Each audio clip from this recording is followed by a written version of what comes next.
Hi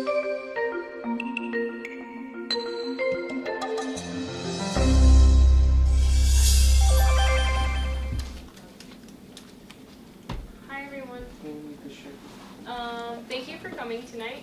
We're really excited and appreciative of you all being here.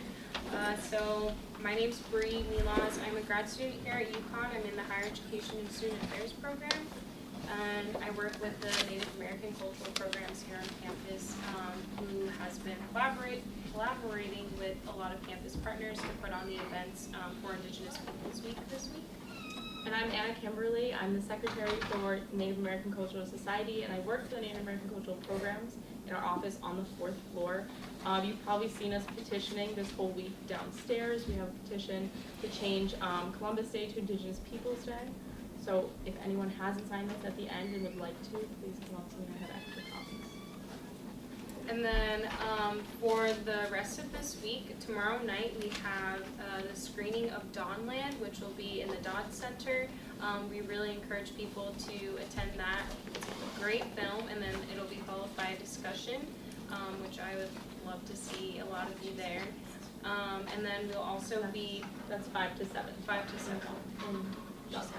And then we'll also be continuing to petition throughout Friday. So if you know of anyone who may be interested in signing the petition, please invite people. And we'll be in the student union from 9 to 5 tabling. And then some other events that we'll have throughout this year, just to highlight them. The month of November is Native American Heritage Month, and we're bringing a guest speaker.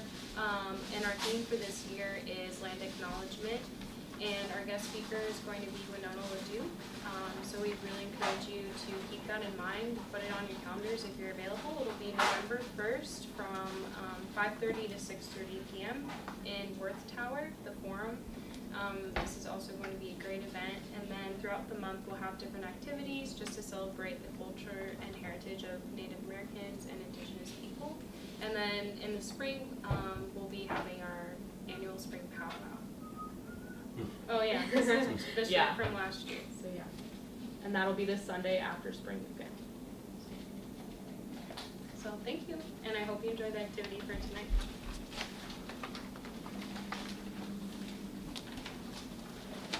Thank you both.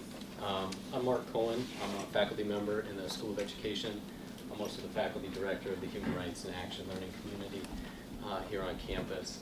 And I couldn't be more excited to welcome you into this space, to talk about this work and why the petition that Anna and Bree and so many others have been working hard on is to really both reclaim and reimagine the spaces that we inhabit here in Connecticut, especially here on campus. So a quick shout out to our partners for tonight, the Native American Cultural Programs and the Office for Diversity and Inclusion, the Humility and Conviction Public Life Project through the UConn Humanities Institute has really made dialogues like this possible. And they have a Encounters series that they run typically in Hartford that bring the public and many of us in the academy together to really discuss current and pressing issues. And they created this particular structure for this dialogue in partnership with Akomawt, which is a Native educator-led educational initiative that is very new. Like within the past year, they've really sprung up to really focus in on how do we change the conversation, right? How do we change the narrative? And we do it through our school spaces, through our educational settings. As Bree brought up, land acknowledgement. This is a practice, right? This is one very visible way to begin to take up space differently in education settings and community settings across the state. This is new. It's been in the works just recently, and we're working with the university to try and get it sanctioned more broadly, but our allies at both the Thomas J. Dodd Research Center and the Office for Diversity and Inclusion have been instrumental in helping us fan this out across the university. So hopefully you'll be seeing it again. Hopefully if you're leading an event or helping to co-facilitate an event in the future, you'd consider using this land acknowledgement. You could get that from myself, Hillary, Bree, Anna, or from the Dodd Center. So we'd like to open by acknowledging that the land on which we gather is occupied territory of the Mohegan, the Mashantucket Pequot, the Eastern Pequot, Schaghticoke, Golden Hill Pagusset, and Nipmuc peoples who have stewarded this land throughout the generations. We thank them for their strength and resilience in protecting this land and aspire to uphold our responsibilities according to their example.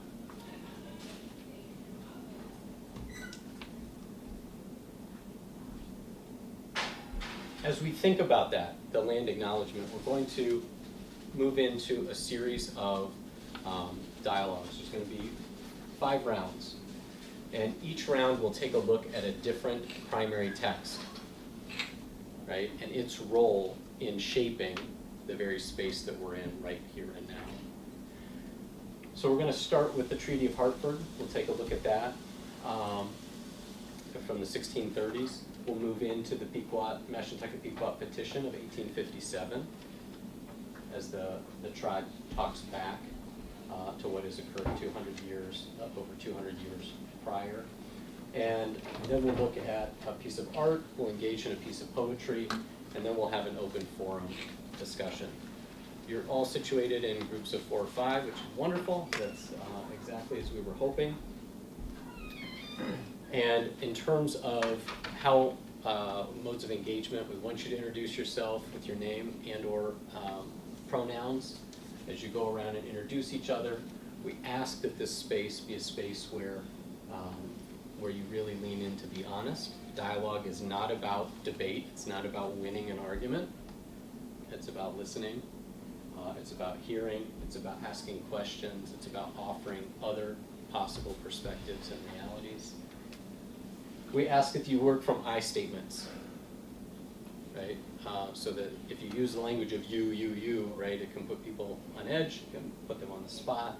But if you personalize it, the way I've come to think about this is, or through my experiences, I've come to understand it this way for these reasons. That invites us all in to learn from you. We want you to critically question the pitch, but never the person.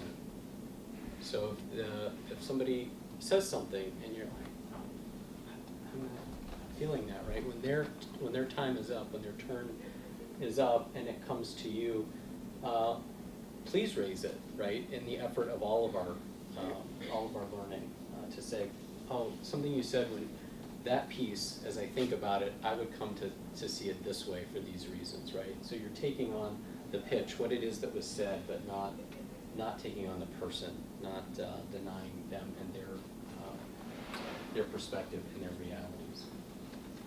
Honor listening and speaking time. So the pieces around making sure that everybody gets a chance to be heard means that initially we're going to ask you to do initial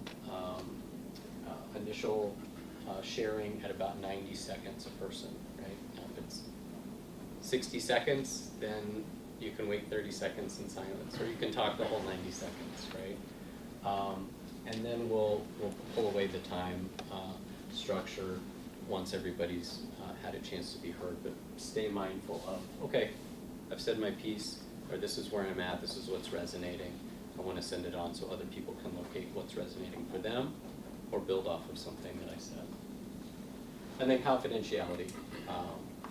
What happens in this space together, feel free to share the message, but not someone else's story, right? So the learning that may have come from it, but honoring the fact that we're all taking risks by being honest and really leaning into these histories and possible futures. So round 1.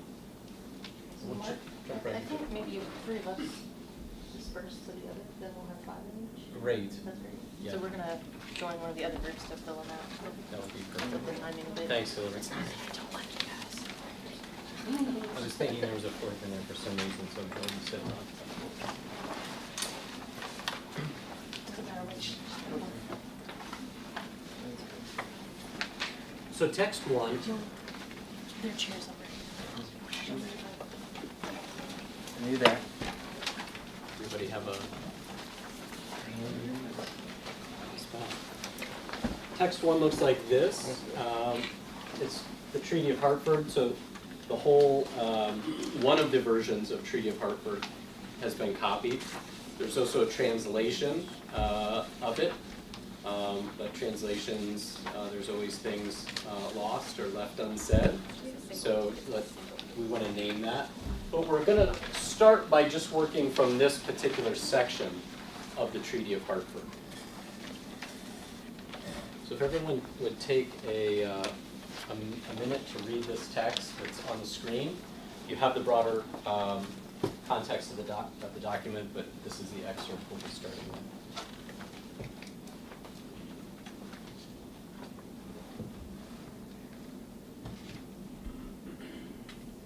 Would somebody be willing to read it out loud?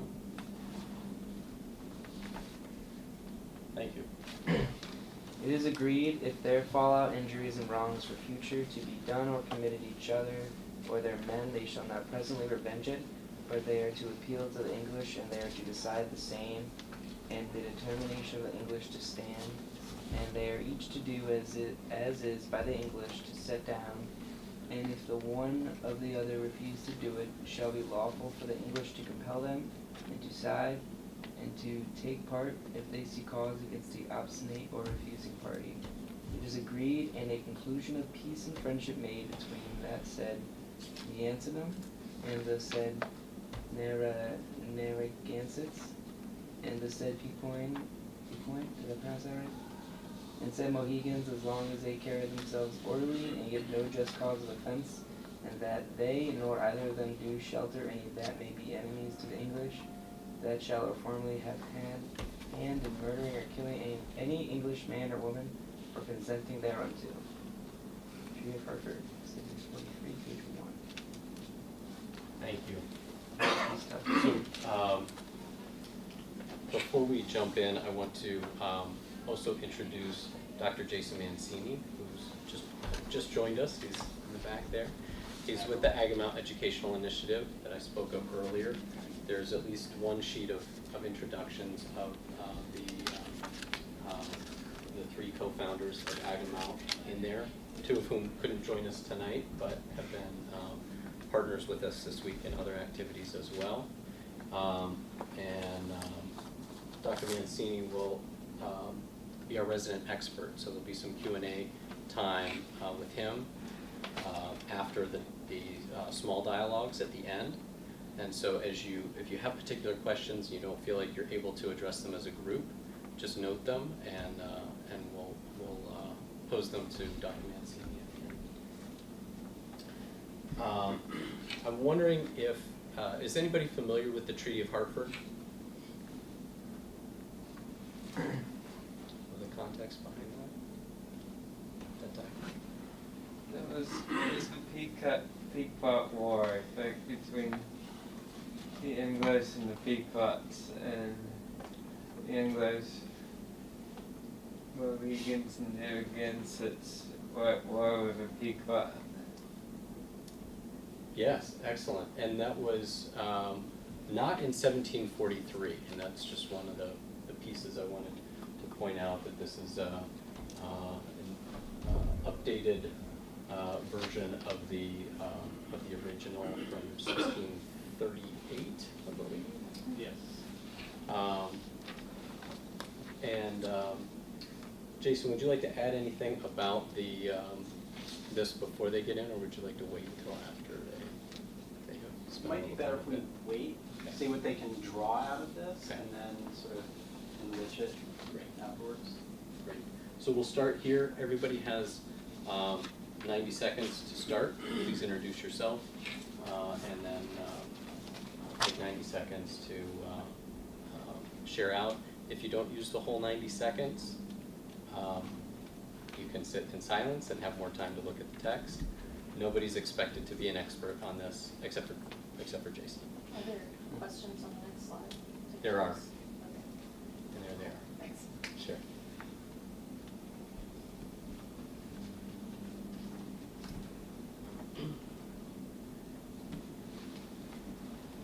So if it's useful, if you want to note those questions, I can move the slide back to the excerpt. It sounds useful. On the excerpt, yes. If you look on the Connecticut State Library Archives one-page sheet with bold at the top, the excerpt starts on the third paragraph where it says, it is agreed if there are fallout injuries and wrongs.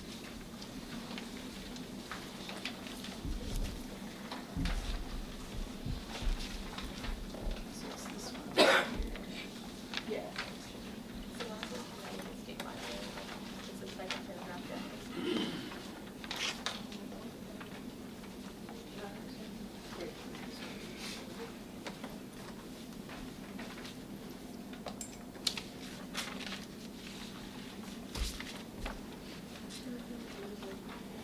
We can do that.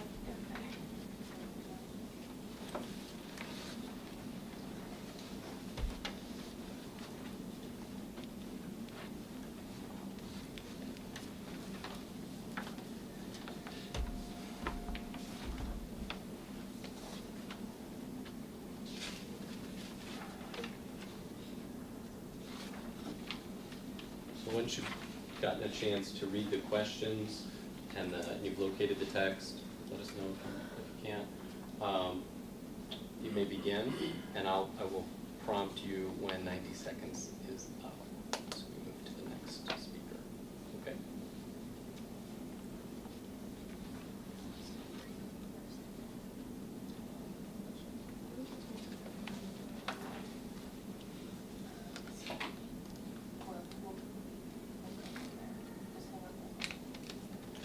Okay.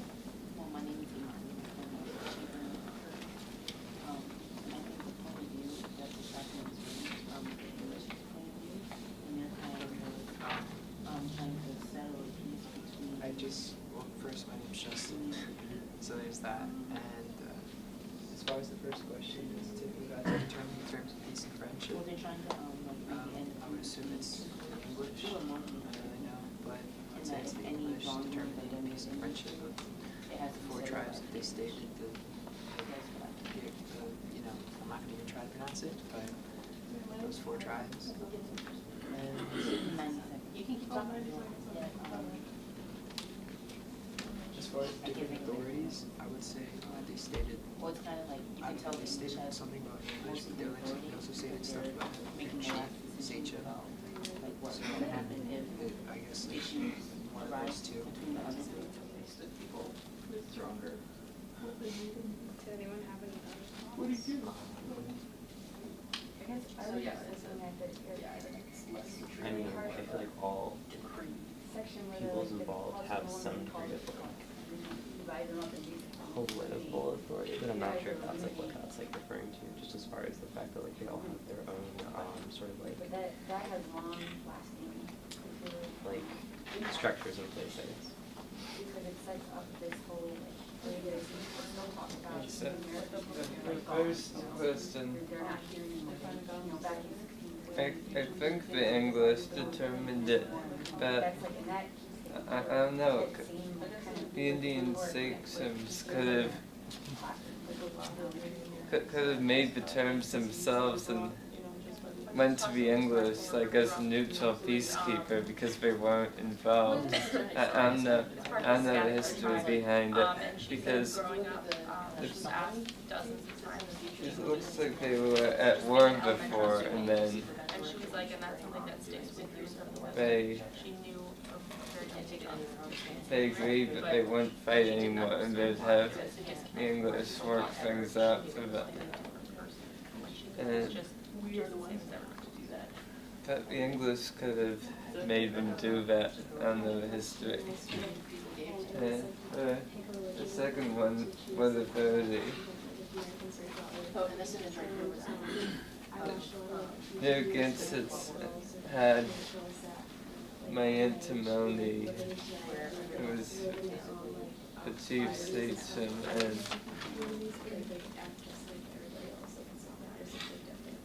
the Mohegans had Oakland, and they agreed to it. And they would enforce it by if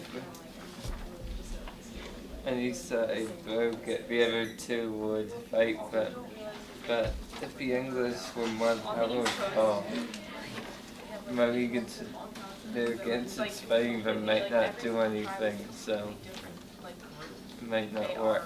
If it has a reservation as their own sovereign nation, they are their own, like their own independent groups of each other.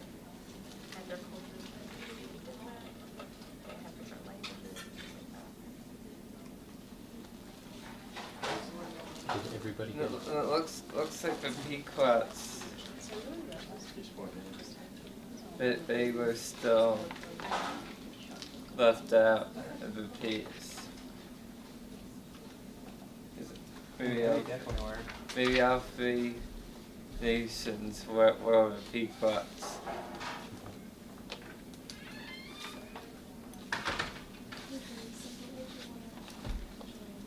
I'm gonna check and make sure the other groups are, if everybody's gotten a chance to speak.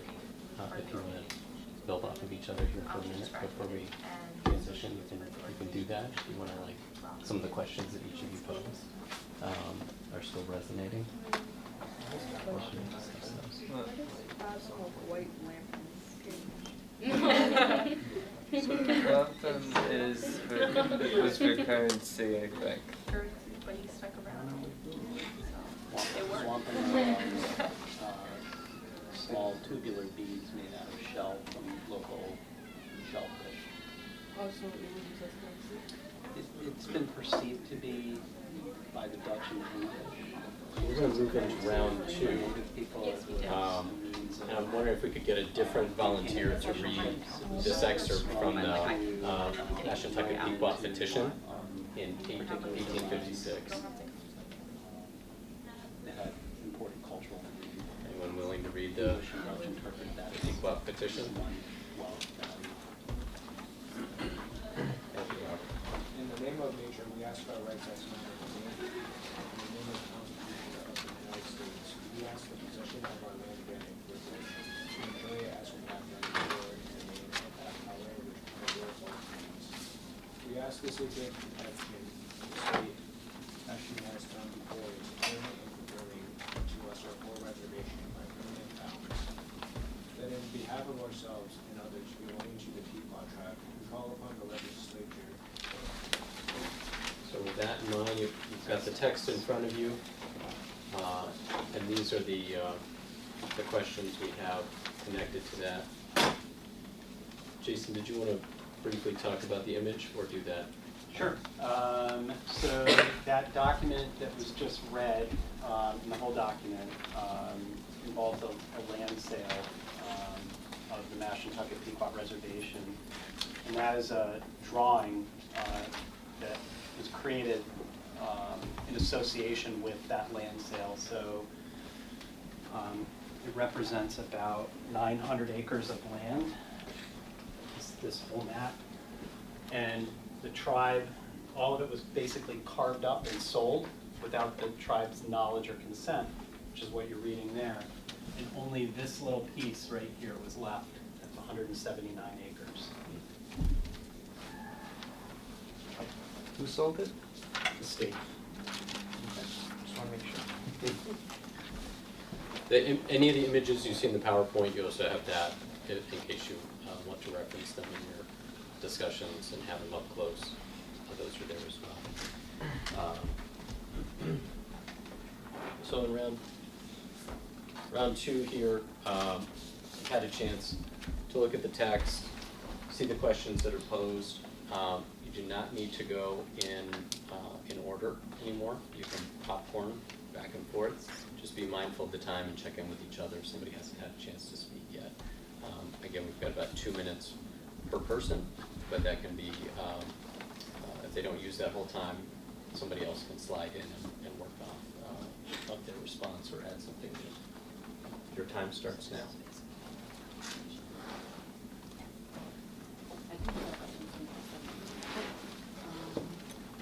I think if I had made, proposal for the petition rather than a change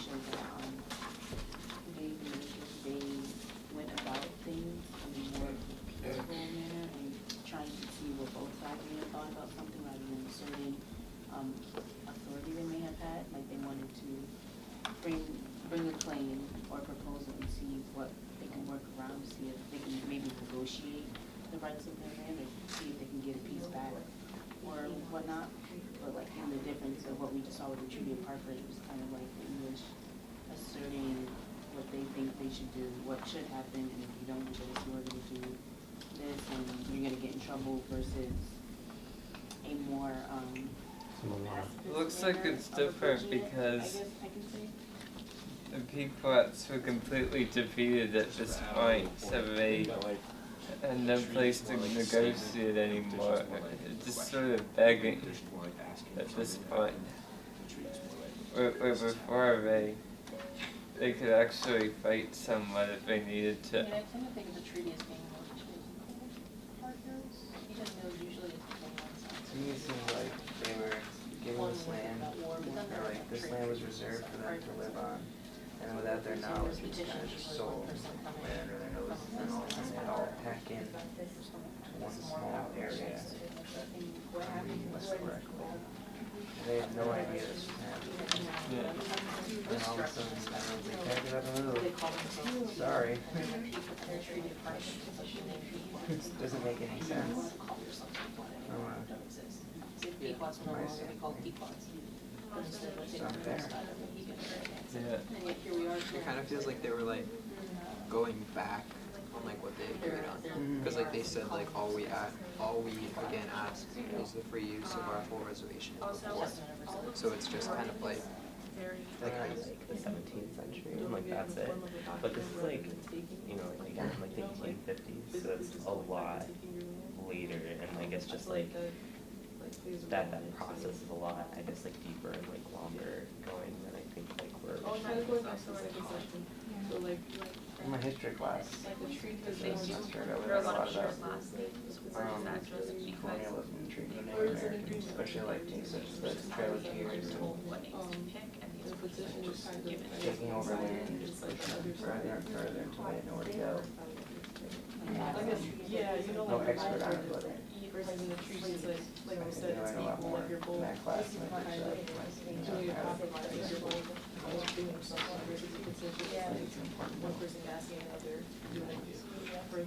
Yeah, I mean, do you know what to petition? What happens then, yeah, so this is, so who are these Pequots descending from? We are petitioning the Sort of like the other ones, school districts and we're gonna say this is very There's a difference between like university level and high school level. It seems I remember learning a little bit about like the Trail of Tears in like middle school. High school wasn't really touched on it at all. kind of repeating More their focused on like world politics. I have a lot of Mine's questions. just always like the word. I mean, it does also do No, with no. government, that could be where the It's different important. part is, Yeah. that this is from, just like, Yeah, where like the no Treaty rights of were Hartford hurting is as from, well, that just one. like demanded that. But it's like a very like specific view of American history. And then Like, it's obviously the United Should States. be blessing it peacefully. Yeah, Do you have any thoughts on the she one? was told by the winners. Yeah. I mean, who knows, maybe in 100 years, Like, what do you think would there'll be happen? white people being So, kicked yes, out the their state land law. by like Hispanics and whoever. Yeah. reparations. So I think they might also. Because I mean, white people have even minorities soon, so I doubt, They had no I choice doubt but to approach it peacefully we because, treated you know, any better in than terms any of previous number, minorities were. They had the bad end of it, and even if they try to assert some sort of, like, they tried to assert a form of authority, it would be overpowered by the power that the Americans had. So I want us to come together before we move into the third round. If you want to jot down any notes now that are starting to come up again and again for you, if there's a question, just that you have a moment here to note it so that it can be asked in the open forum. And with Dr. Mancini too, and he can provide some more context specifically around some of the areas that you want to know more about. I'll give you a minute here to write anything down, or you filed it away. Either way.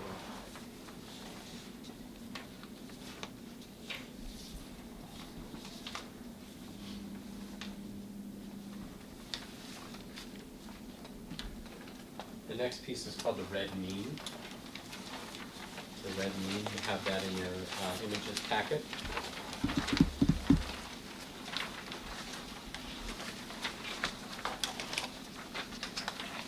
does honoring male and European iconography assert identity in this piece? And is it possible for expressions of sovereignty for Native people to exist outside governmental documentation? So again, you're welcome to popcorn back and forth and work off of each other in your dialogue. You have 10 minutes for it. Your time starts. It's in the picture. Here we go. We did in the big one, that's what I know, but I don't think we should. Okay. Yeah. Yeah, and at our table, we kind of let it go. Oh, really? Just My Sort of table like, talks about it all. let it emerge. Huh, interesting. But I think that's a great point that we definitely should bring up in open forum. Okay.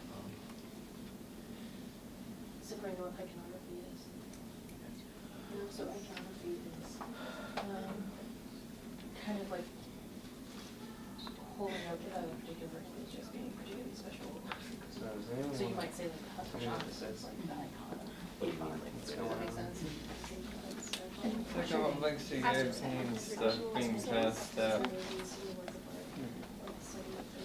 So made in USA cross now. There's like in So those questions newspapers. something new, like is it the place to start? When you see this as a piece of Native American art, I assume so. what? But I don't There's know. a thing about poker, which is a European game.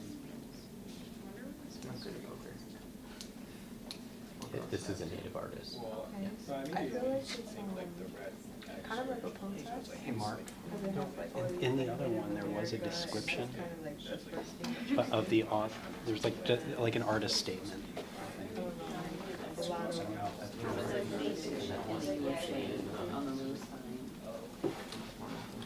That's in the man's body. I'm not really sure what the image is. Remember the first thing that's Like the specific way that the They like are, black figure, or like black and white figure is like laid out is like really interesting because that's like reminiscent of like yeah like Da Vinci and like just thinking about how like Oh, like the schools that, like the the American Western Western university like Oh, Renaissance has like such a like big impact on the way that like knowledge is made and like thinking about like the impacts of like colonialism and like the domination of like white Europeans like globally, like the impact that that ends up having globally, like that kind of knowledge and like just in the world. So just like I guess like that imposition onto different experiences and lives seems to be like part of the point here.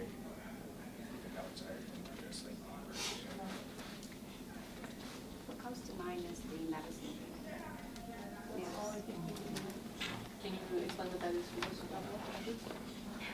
Things like Native Americans can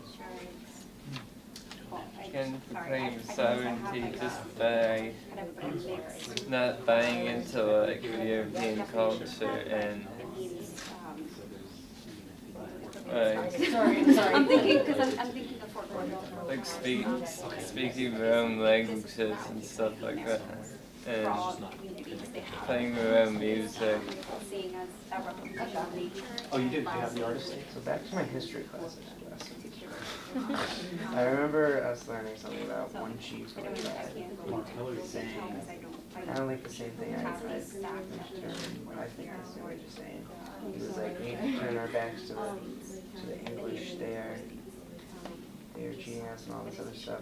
Go back to ways of our original, of our forefathers, no more of this weapons. Yeah. And I don't know, it kind of reminds me of what this image is saying. It's like, I've got it. screw all this stuff they brought over here. I was like, Fight back against it. kind of like some people in the picture, but it like it kind of looks like the person sitting next to it is like what the like United States people want like the culture to be, like and official how the terms person's or like whatever, like governmental standing up terms, with like legs so like tightly regulated, that that wasn't hands really higher like than the other my hands, the understanding legs of one out the it, other because hand, that so wasn't like really like the native Native peoples like being like, American this culture is and, how we like, want to like culture document ourselves, and this is how we want to like United States, categorize and that they ourselves, don't like that need was to like be the like white government, United Those States are government what saying this is how the we're going to position of the like do person this to sitting up you. kind of reminds me of like. So I think it's one of those situations where it's completely possible for like native peoples to have a sovereignty if like they're given like the space and like the power to do it like for for how, themselves, you know, Yeah. without the being Americans were trying to, change the religion, change their religion so they followed their God, maybe, so maybe that's like an X saying, do you want to believe? Yeah. I've been Do you want to follow our own religious beliefs? yeah, that's on it, so Beliefs you are trying to force Yeah. upon us? you won? No, Oh. I was like 16. For me, it's I was really there. violent image because it makes me Yeah. think of, Play like, basketball. Did you go to talking out Pepe's loud, Pizza? right, on the sidewalk after. Or I don't remember where we After were. there's been a fatality and then, you know, It was it's kind of Michael like Johnson, like the medicine wheel. So when you Michael get Jordan. Does Michael Jordan have like a Target restaurant or something? type of situation, so there's. Which this, one did you go to? I don't know, I was just trying to, Speaking just of what I violence heard. done to the My dad's just indigenous read people it. here. Yeah. Because, like you So said, the you ones know, in New one England just group kind of of people that were actually made in the The US. ones like out west though, or like towns out west, like I don't know. Like I feel like too, I only ever like pass through them, so that's not necessarily like you know like what it's like to live it, right? So And that the numbers are like prison numbers. I heard that. yeah. I haven't like gone to the main part. Like I was gonna say, I was it's just kind of market. seeing that, but those are like kind of It should be in away there from the somewhere. main reservation. There it is. To help us stand out because they have like their own like laws. I believe they are like technically. Their own nation. The federal government can still control what they do. Yeah. So it says in the Columbus Of Constitution, course. 1992. Right. Are they supposed to be solved? Yeah, but the federal government's in violation of hundreds of treaties right now. To be fair.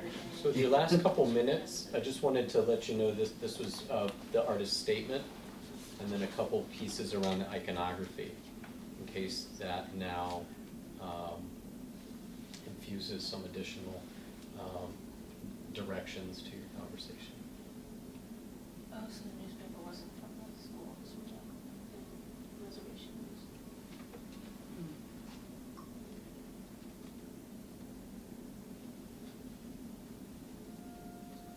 Can everybody read that? Or is it too small? No. In the Columbus Quincentennial year 1992, Joan Quick to C. Smith boldly took on 5 centuries of Eurocentric masculine tradition when she laid down on 2 canvases she had collaged and directed her studio assistant to outline the shape of her body.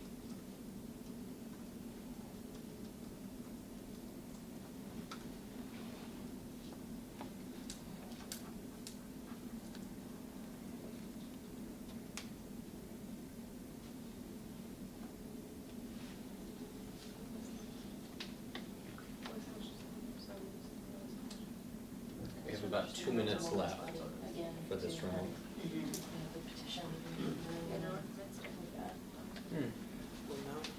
Newspaper collage. Yeah, that's an trick. Maybe. No, it's passed out. That. Is it crossed out? That's the medicine journal. Oh yeah, it It's a is. symbol Oh of yeah. spiritual beliefs. European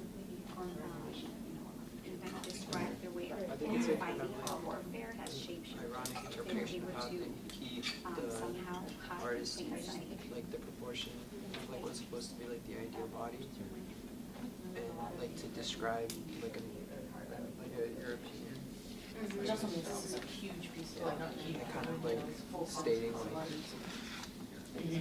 that's like their self-image of what they think they are.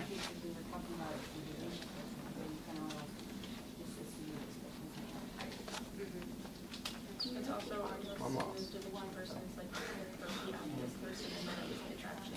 the tribe was the Salish slash, oh, we just looked at. Oh, no, I haven't. I was just They're trying to not remember recording me. what tribe she They're is. not getting anything good from me. Sorry. Is this for UC Span? Yeah.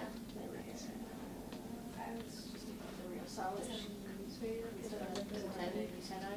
I don't know. Oh, okay. The reservation is Should know more about this. Flathead Indian Reservation. I'm not sure. What are we doing TV? Huh? What are we- What channel is this? What are we doing? It's in Western Montana. These are all. Just kind of northwest. It covers like sports, news, it has like entertainment packages. Yeah. So that's where it That's it. And then there's like C-SPAN, which like covers like events. Oh, Yeah. so what am I gonna do with this video? Oh, I'm gonna be on YouTube? Yeah, I should've got dressed up. Okay. Our last piece of art, welcome. This is also in your art and images packet. And I'm wondering if we could get multiple speakers to hear this read aloud. Ben, you'll start us off. Yeah. And can we get, Ben, you'll do this one, this stanza. Can I get somebody to do this short refrain? Thank you. The next stanza that goes down there. Thank you. The short stanza after it. Or paragraph. That's the one that says we need to work together? Yeah. Okay. Thanks, Jalen. Hi. All right. Start us off then. Indian country is entirely complex. We have deserts, deserts, urban, sometimes Indians. Indians involved, not involved. One nation, multiple nations, light, dark, fixed, far, traditional, not traditional. Those of degrees, those of ceremony. Indians who never left home. Indians who never been home. The spectrums are endless. The spectrums are illusions. We need to learn that we're indigenous. We need to learn that we're sovereign. We need to learn that that means something. We need to learn that we are spirits first. We need to learn that we're human beings next. We need to learn how to coexist. We need to learn how we each are, where we each are. We need to learn to respect each other. We need to learn what privileges we have. We need to learn what weaknesses we have. We need to learn that each of us is worthy. We need to learn to work together for the betterment of the collective. We were once communal societies. Every person had value. The colonizer divided us. The colonizer broke up our families. The colonizer built fences in our homes. The colonizer created haves and have-nots. The colonizer stole our food sources and destroyed our economies. The colonizers replaced our political structures with the stale, democratic form of government. The colonizer did all of this and more, and it's not our fault. But it is our responsibility to heal ourselves, families, communities, and nations. Thank you. There's a couple more passages to this. You take a moment to read them, and then you have 10 minutes for discussion, for dialogue.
So you can certainly work directly from the text, but these are the questions that we have connected to that. The map is also in your image packet.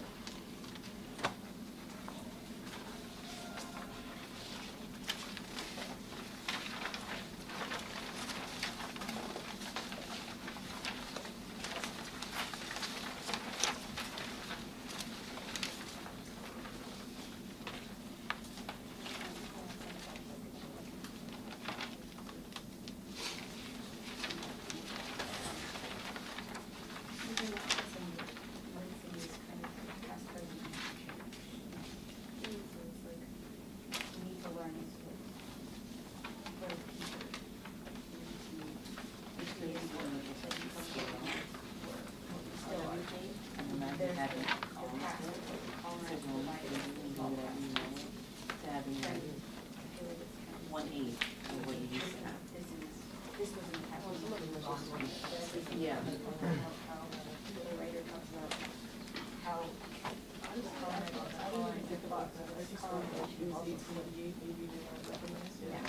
The petition was 1857. Oh, and then we're talking about the reservation of the.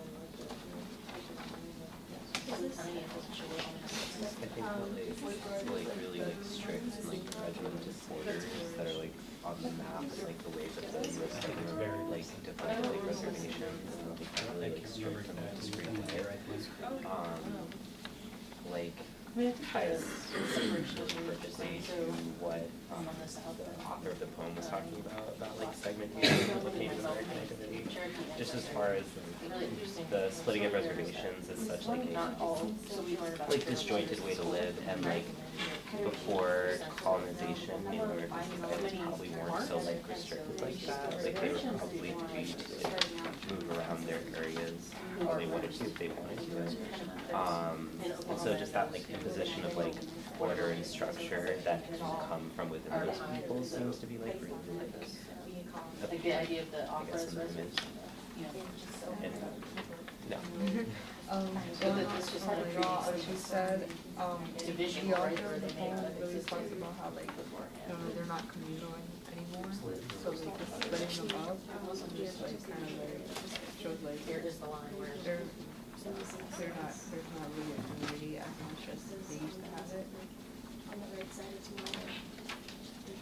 Yeah, no, just to go off of what you said, the exact portion that encapsulates what you guys said was when, towards the end, what he said was, we never used to exist as individuals or as individual families, we were communal and a collective, and just like the map as you said, they're so spread apart to the point where there's no way that each tribe could be able to communicate with one another because they're just so far away.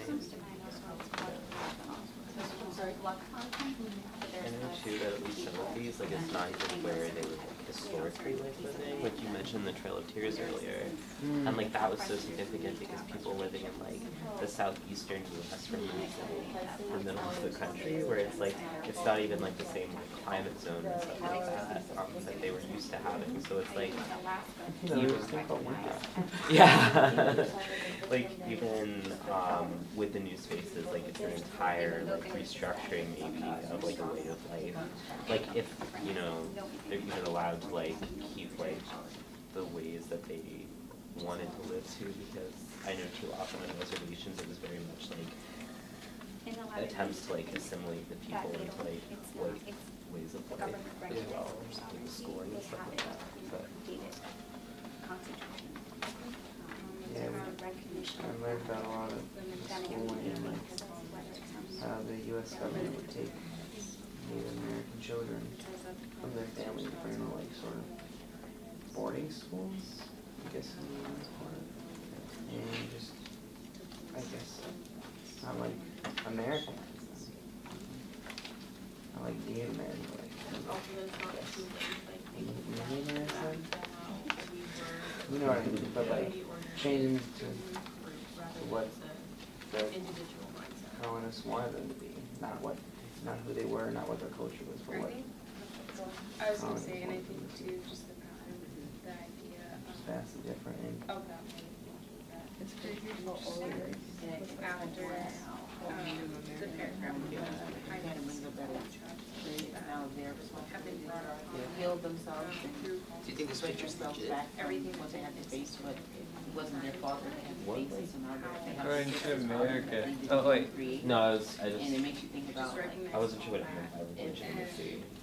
the land was already colonized. I mean, It's according to they American must have settled government, there. yeah, but Or if they settled, but they Native were Americans, they used to like have law, like whereas, like from like hold your ground and the they have- Appalachians west. They I went had into on live on that reservations and going- crime and poverty and alcoholism and I feel like if it comes from the all the things that government, were I like feel like forced upon them, and they could have had like a completely different future if it wasn't seem like they for have more. I feel like maybe it's the people now moving that I in think about it, it's probably less. authority where it didn't belong. Like Native Americans don't have the land that they should have. They should have more land because I think that. we made all these deals with them and then kept breaking A lot it. of before, but that paragraph specifically before that. And Asserting authority where it didn't Just like belong. normally in the all You must have never. This is hopeful, like this is about. yeah, it just sounds more Catholic. Since this is from 1880, it's probably Not that it doesn't matter, but it's like regardless of your tribe. Yeah, I hope the Native Americans have more land now. It's kind of like each of us saying That's what I think. It could even be less, probably, You know what I mean? So I kind of feel like I saw that There was throughout the Big Well Reservation. but it's more of like a united thing, like not necessarily to divide against like other groups, you know, it's more to unite them. As one, and just have like a sort of community about it. Having federal recognition. And I don't know, whoever, I just really like, so whoever likes that thought, like even like despite the borders of the differences between us and individuals, of like, we should still come together. Like what's going on? And so that was all very. And that seems to go back to the first document too, right? Like they're trying to Yeah. keep the Mohegan as an ancestors from ever trying to do anything together, right? You always have to go through the English intermediators, and that then, right, is part of because of English weakness, right? Is there anything, there's nothing in that report in Connecticut, Whereas now, there's still that kind of divide and conquer thing, right? Like you still have to go through certain channels to get federal recognition, and if you don't, and then. Yeah, and like what's going on in the Scarecrow Canal is very sad.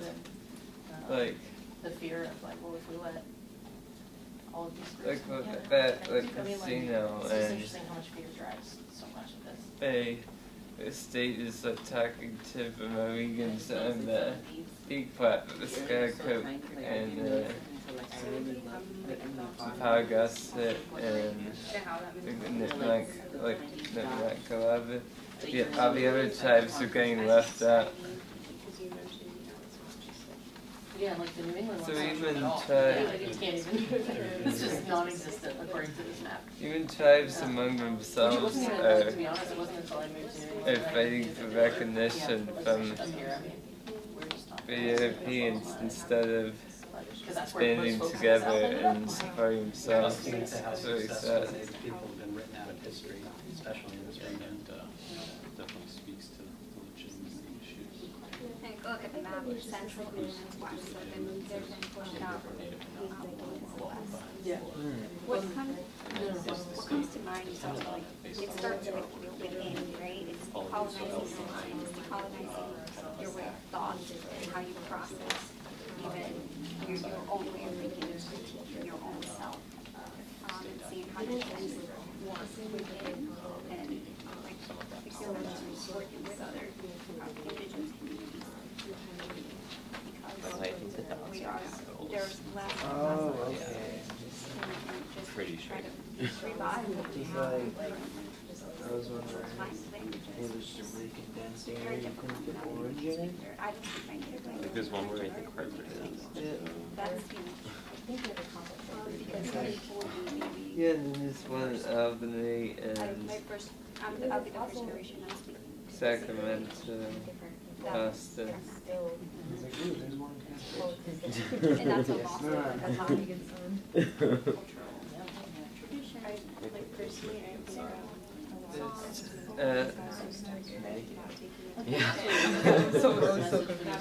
Wherever Connecticut is around that. From the colonizer, Oh, right? true. About how like we have the decolonizer in mind. It's also the same like, it's not my fault, but it's my responsibility, right? And kind of an interesting statement on how to be a good ally and how to recognize, do you think from that sense, like, okay, how do I decolonize my own side of privilege and power?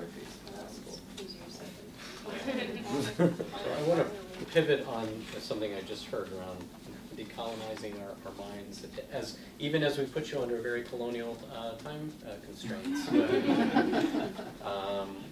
And so thinking about how we work both within and beyond the current system, right, to do that. Could we open up for the open forum into a large circle so we can all see each other and that way we can do this Q&A in circle in an effort to help disrupt and decolonize these boxes we always need.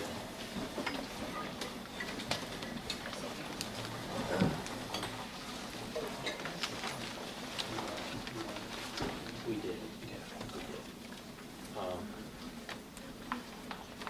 I'd like to open it up for question and answer. This can be posed to the group. This can also be posed specifically to Dr. Mancini. In fact, I want to give you a chance, since you've been doing a lot of listening, to maybe weigh in to add a few more contextual elements that may help push where we're headed here in the last 15, 20 minutes. Sure. So I guess you have a little bit of a bio on me. I've been working with Native communities for the last 30 or more years, especially in this region. Spent most of my career at the National Pequot Museum and Research Center, most recently as the executive director. So I'm very familiar with the archival materials from which this conversation has been drawn. So maybe just sort of a run through for part of the documents you've been working with, in particular the Treaty of Hartford, which emerged out of a long-standing series of conflicts, both within the indigenous community, but as Europeans began to sort of move across the Atlantic into this region for trade and eventually settlement, it precipitated some pretty significant conflicts. The Pequot War was the most significant and earliest conflict between indigenous people and Europeans, and it really sort of set the tone for all of Indian country and the kinds of relationships that would emerge through the 18th and 19th centuries. So the Treaty of Hartford really is a reframing of power in the region. We can talk through some of that. Moving forward, and we very deliberately chose some of these documents around particular groups and around particular time periods. So thinking about the 1856 and 1857 land sale petition, that's 220, 30 years later, which allows you sort of an interesting snapshot to a tribe that was supposed to be eradicated through cultural genocide, and told that they would never be called Pequot again, but in the future, Mohegans and Narragansetts. For them to not only survive several hundred years later, but to have a land base, albeit one they were losing. It's again sort of how are we reframing this power structure in southern New England, and how is that being articulated externally, but also internally? The role of women is something that for Europeans had been sort of sidelined or hidden, but within indigenous communities, women have maintained and continue to maintain extraordinary power, whether it's clan mothers or simply a deep presence on the land when men are away from their homelands, as the case often was, whether from hunting, from warfare, eventually from maritime labor, and so on. I think we can certainly talk a little bit about the iconography of the art piece, which I think is really kind of a brilliant statement that continues, the personal sovereignty, the personal narrative, moving away from tribes, tribal relations, to how are individual Native people experiencing this, and how do we see it from a gendered perspective, really confronting European colonization, which has been narrated largely by men, to indigenous histories being narrated by women. So I think that's a really interesting shift. And then certainly Cinnamon Spear's work and the map that goes along with that. It's an incredibly, Indian country is an incredibly complicated place within and beyond the settler colonial experience. And I think she's done an amazing work with what she's articulated in that piece. So maybe just some of my personal threads and interests, but happy to tackle any of it. And just so you know, I am not Native. I essentially grew up on the Mashantucket Pequot Reservation. I grew up in town, went to school with tribal members who are now tribal counselors. So, and having worked with all of these communities, I consider myself an ally working on their behalf and in collaboration with them. So I often find myself in interesting conversations with tribal communities. As recently as yesterday, I was in the Mohegan Tribal Elders Council, and then talking about other relationships with other indigenous peoples around the world, including New Zealand, Hawaii, Alaska, and so on. So there's this sort of global awareness as well among and between Native people in issues around sovereignty, land rights, and so on. So I'll leave it to you guys to shape the conversation. As a sort of a adaptation on the listening circle, I'm just going to pass the stone around. If you have something that you'd like to put out there or ask, you can do so with that. When asked, you're welcome to just send it on its way. But just to be mindful of time, we have about 13, 14 minutes left. Some of us are willing to happily stay on for a little bit longer if need be, but I just want to make everybody aware. Challenging what you're saying, in case I will not get distracted by the rock. I guess I had a question, two questions. What happened as a result of this petition, and then also who are the people that are the Pequots in this compared to the people that were supposedly eradicated in 1638? Sure. Okay, so in a nutshell, because this is sort of after the Pequot massacre, and then the signing of the Treaty of Hartford, after the massacre, a number of Pequot leaders were systematically hunted down and executed.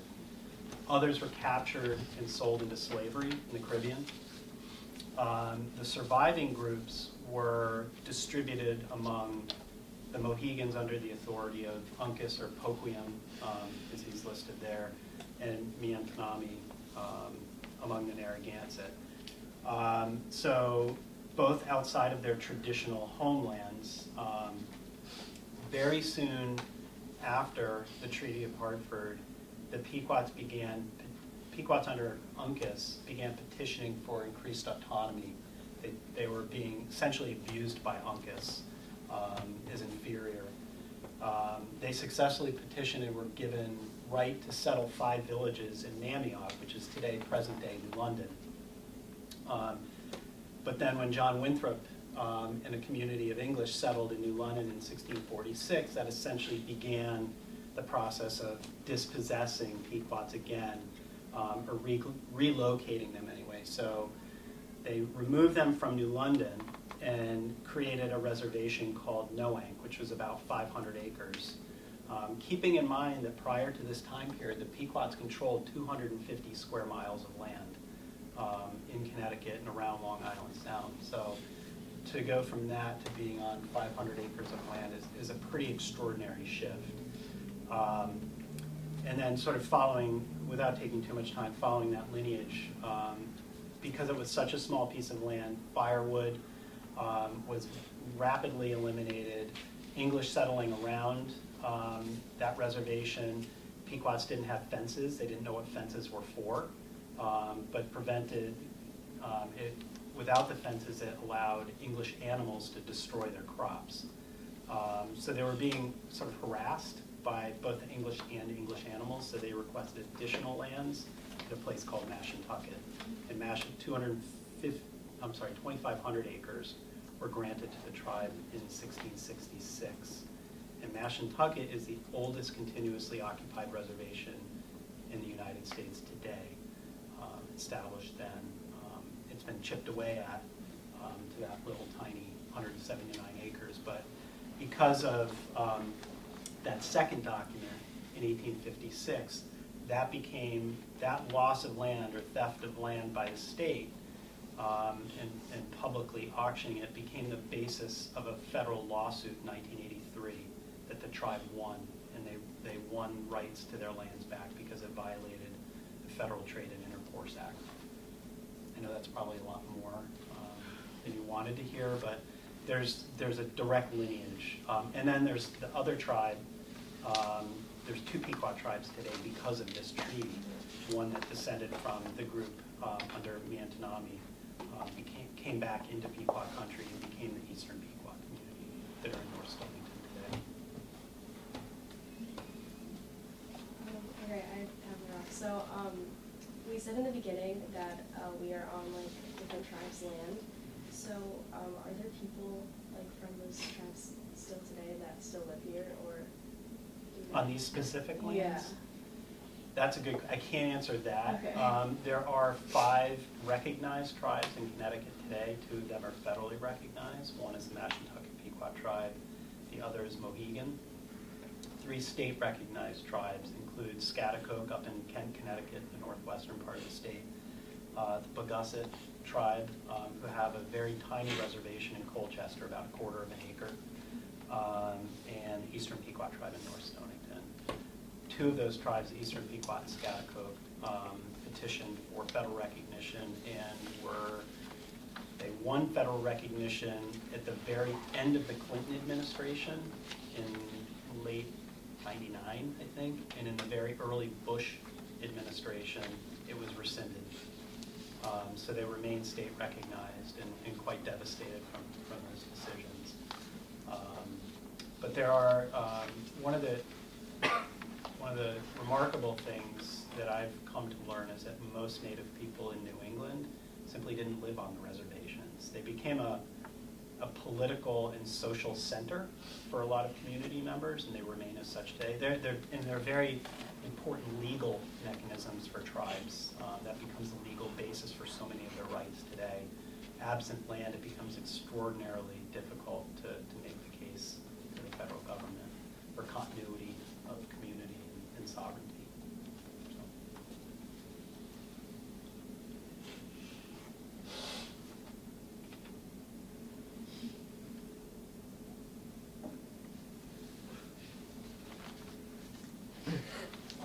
What differences, what are the differences between like being federally recognized and state recognized? Is there a benefit for being like federally recognized, or?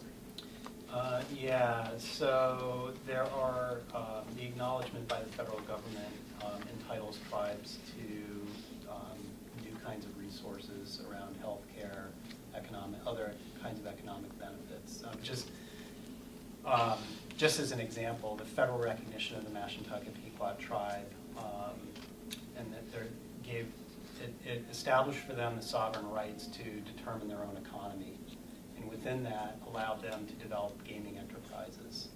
Those gaming enterprises are regulated, but they're permitted, so they created one of the largest casinos in the world. they have access to federal, various kinds of federal resources around that, is part of the trust responsibility of the federal government. The Eastern Pequot tribe, which live essentially a mile away, for the most part live in abject poverty, little tiny houses that are, not in very good condition, difficult to access the right kind of educational resources, health resources, Indian health services, things like that. Fortunately, the Mashantucket Pequot tribe, through their own resources. I just wanted to let everyone know that the Rainbow Center closes in about 3 minutes, so it's all good, but if we could start just finishing up. Thanks. Thank you. So there are shared opportunities and some access, but there are some very clear delineations in terms of those kinds of rights. Yeah.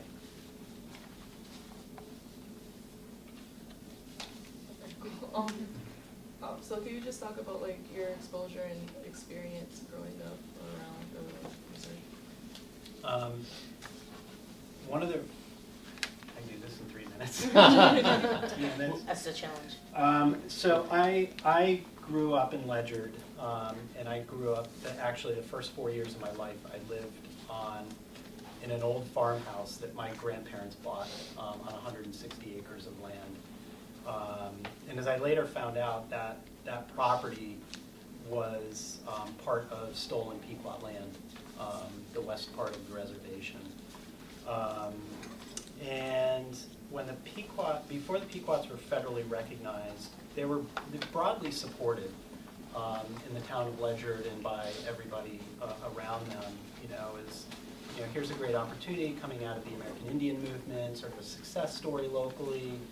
But as soon as the casino opened and the tribe found sort of this fabulous wealth and access to new kinds of revenue and power and autonomy, the tone of the conversation just went downhill overnight. And people were coming back to the reservation because there were opportunities. They were coming back from